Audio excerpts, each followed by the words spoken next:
આવી ભાંગલ તૂટેલ છે ને મિત્રો, તો પણ તમને એમાં જો કેળાની લૂંગ દેખાય છે. નિશાન નથી એટલે આ બાજુના ખેડૂતો રહ્યો ને બહુ ટેન્શનમાં આવી ગયા છે કે આ વર્ષે કેવું વરસ થાય છે મિત્રો. આ વરસાદ થાય ને તો સારું છે મિત્રો, નકર બધા કરશે હું.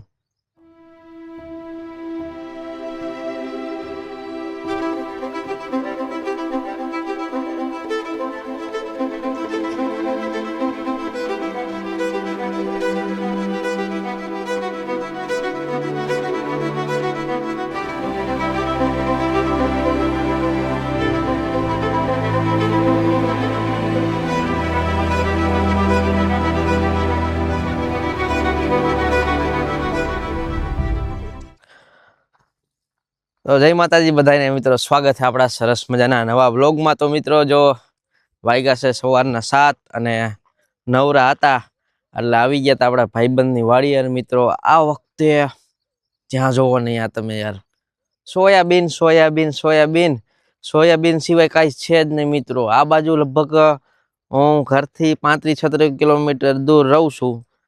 દર બુધવારે ત્યાંથી હું આવતો હોય મિત્રો. સોયાબીન ને મગફળી એના સિવાય કાંઈ દેખાય જ નહીં. એમાંય સોયાબીન તો બહુ વધારે, અને કપા તો ભાગ્યે જ કંઈક જોવા મળે.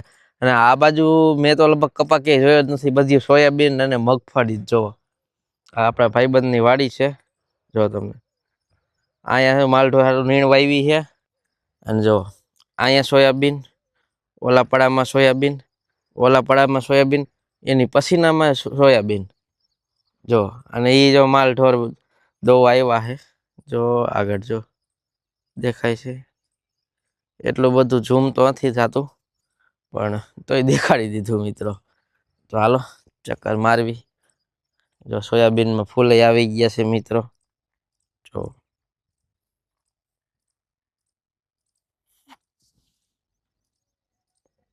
આ બાજુ તો ઘણા મોટા થઈ ગયા છે. પાણી વાયરું લાગે હમણાં, જો પાવડો ને એવું બધું પડ્યું છે.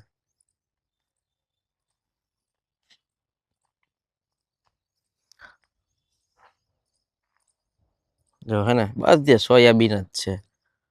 તો મિત્રો તમારા વિસ્તારમાં શું હોવાનું આ વખતે જરૂર કોમેન્ટ કરજો.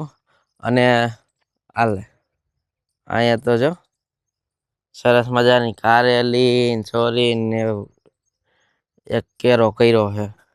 આ બાજુ કર્યો સોરીનો ને એનો, જો એ જોતાય છે અત્યારમાં સીવો પોગી ગયો આપણા ખેતરમાં. તો મિત્રો જો અહીંયા માલઢોર બાંધ્યા હોય અને એ નજારો જોવા લાયક હોય મિત્રો. બાકી જો મિત્રો યાર આ વખતે યાર હા કેવું વરસ થવાનું છે મિત્રો. વરસાદ જ નથી આપણા ગુજરાતમાં, એમાં સ્પેશિયલી અહીંયા. અને અમદાવાદ ને વડોદરા સુરત ને એ બાજુ તો બહરાટો બોલાવી દીધો. બાકી આ બાજુ વરસાદનું નામો નિશાન નથી એટલે આ બાજુના ખેડૂતો રહ્યો ને બહુ ટેન્શનમાં આવી ગયા છે કે આ વર્ષે કેવું વરસ થાય છે મિત્રો. આ વરસાદ થાય ને તો સારું છે મિત્રો, નકર બધા કરશે હું. એટલે એવું નથી આ ખેતીમાં જ મંદી આવે એટલે ક્યાંય બીજે મિત્રો આમાં મંદી આવે ને ખેતીમાં એટલે બધી મંદી આવે. એટલે વરસાદ નહીં થયો ને એટલે આ વખતે તો મરો છે, એટલે સમજી વિચારીને પૈસા ઉડાડજો મિત્રો, બાકી ભેગું નહીં થાય. જો ને અહીંયા સરસ મજાનો કૂવો છે અહીંયા. ચાલો મિત્રો આજ આપણે રહ્યું ને એક આપણે એવી કેળું દેખાવાનું ને કેળાના ઝાડવા જ્યાં કન્ટિન્યુ રહ્યું ને 12 માસ નકરા કેળા જ આવ્યા રાખે. ખાલી રહ્યું ને ઉનાળાના છેલ્લા 1-2 અઠવાડિયા બાકી હોય ને ત્યારે જ રહ્યું ને એમાં કેળા આવતા બંધ થઈ જાય છે. તો હાલો દેખાડી અહીંયા ઘર થોડીક વાર આપણે બેસીશું, પછી અહીંથી નીકળી ડાયરેક્ટ તમને એ બધા કેળાના ઝાડવા દેખાડીશ. તો મિત્રો જો આ સરસ મજાના ઝાડવા તમને દેખાય છે ને, તેની આગળ છે સરસ મજાના કેળાના ઝાડવાનું વાવેતર. ત્યાંથી તમે આગળ જોશો ને એટલે બધે તમને ને કેળાના ઝાડવા જ દેખ્યા છે. અને આ કેળાના ઝાડવા મિત્રો ઇન્ટરેસ્ટિંગ એક વાત કહું, અમે જ્યારે પહેલાં શેડનું મુહૂર્ત હતું ત્યારે જે લઈ આવ્યા હતા અમે કથામાં રાખવા ટૂંકમાં, એ જ બધા વધ્યા હતા. અને એ પછી તુંબડા બધા અહીંયા વાવ્યા હતા મેં અને મારા કારીગરે. અને એ પછી તમે મિત્રો જુઓ એ કેળા જાયમાં હે મિત્રો, એની વાત જ પૂછવામાં. જો આ રહી કેળ. અત્યારે તો શું છે ઉનાળો ગયો એટલે થોડાક પાંદડા ને એવું બધું એનું ખરી ગયું એટલે તમને એવી બધી નહીં દેખાય. બાકી તો મિત્રો એને આખી હરી ભરી જ હોય.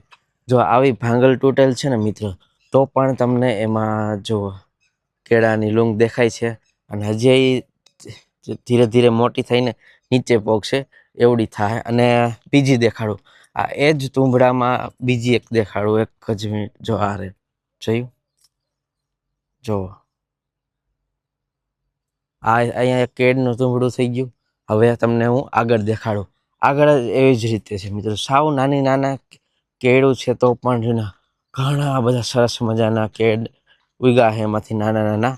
એટલે વિચાર છે હવે ખાલી જ્યાં હોય ત્યાં વાવી દેવાનું. જો અહીંયા છે, અહીંયા સરસ મજાનું હનુમાન દાદાનું મંદિર છે.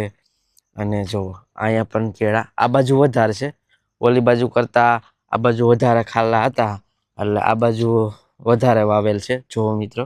અને આગળ પણ જોવો, ત્યાંય ઘણું છે. અને અહીંયા જો મીઠો લીમડો આવ્યો હતો મિત્રો, આખો ઉનાળો રહ્યો ને અમે એનો એટલી નાના છોકરાની જેમ સારવાર કરી છે. હાવ નાનો એવડો હતો, એટલે અમને તેમ હતું કે થશે જ નહીં, પણ ના, જો ઉપર એને દેખાય પાંદડા દેખાવા માંડ્યા. હવે ટૂંક સમયમાં રહીને આની કોમ્પિટિશન કરવા માંડશે. આ બાજુમાં ઝાડું રહ્યું ને એનું ખાલી તમે વરસ જવા દો. આ ખાલી અમે 3 મહિનામાં ઉજારેલો લીમડો છે મીઠો. તો મિત્રો, જો આ ગાડી સવારની આવવાની હતી, એ ઠેઠ અત્યારે 11:30 આવી છે. તો મિત્રો, આજે આ રહ્યું ને ગાડી ખાલી કરતાં કરતાં રહ્યું ને લગભગ 1 તો વાગી જ જવાના છે મિત્રો. આ વખતે બપોરે તો મારે મોડું થવાનું છે. આ ગાડી ઉતરે પછી બીજી પણ પાછળ એક ગાડી આવેલી આવે, એટલે આખો દિવસ સુધી મિત્રો 2 કન્ટેનરનો વજન ચેક કરવામાં, એની પાછી જગ્યાએ નક્કી કરીને સરખી રીતના રાખવાનો, માલ ડેમેજ ન થાય એ બધું ચેક કરવાનું. બાકી જો મિત્રો 2-3 પેટી ઉતરી છે ને હવે જો બીજી ઉતારવી છે મિત્રો. જો કારીગર છે મારો અને ક્રેનવાળો છે, એટલે જો ક્રેન પણ આ વખતે મોટી ફરાન આવે ને મહેંગી છે. ઓલી હાઇડ્રામાં રહ્યું ને બહુ વાર લાગે છે, અને આમાં હું ટૂંકમાં ડૂમ લાંબુ કરીને રાખું મિત્રો, અંદર વયું જાય ને એટલે બધી પેટી આસાનીથી નીચે ઉતરી જાય. જો આવી રીતના નીચે ઉતારવાનું હોય, અને અમે છે ને સાવચેતી રાખવી પડે મિત્રો. જો એકવાર થોડુંક બેલેન્સ વિખાણું એટલે માલ બધો ખરાબ. આવી 25 પેટી છે, બધું ચેક કરવાનું અને પછી જે રહ્યું ને એને વજન બધું ક્વોલિટી બધું ચેક કરીને પછી રાખવાનું. તો જો હવે આને રહ્યું અંદર લઈ જાય. બાકી જો બીજા મારા સાથી મિત્રો નીચે આ બાજુ ઊભા છે. આપણે તમારા માટે એક સરસ મજાનો શોટ લેવો તો એટલે આપણે અહીં ઊભા રહી ગયા. બાકી જો પેટી હવે અંદર લઈ જાય અહીંયા. તો મિત્રો, સાંજ કેમ થાય ને જરી કંઈ ખબર ન પડે. જમવામાં જ કાંક આવી ગયું ને મિત્રો, નકરા ઓટકારા જ આવ્યા રાખે છે.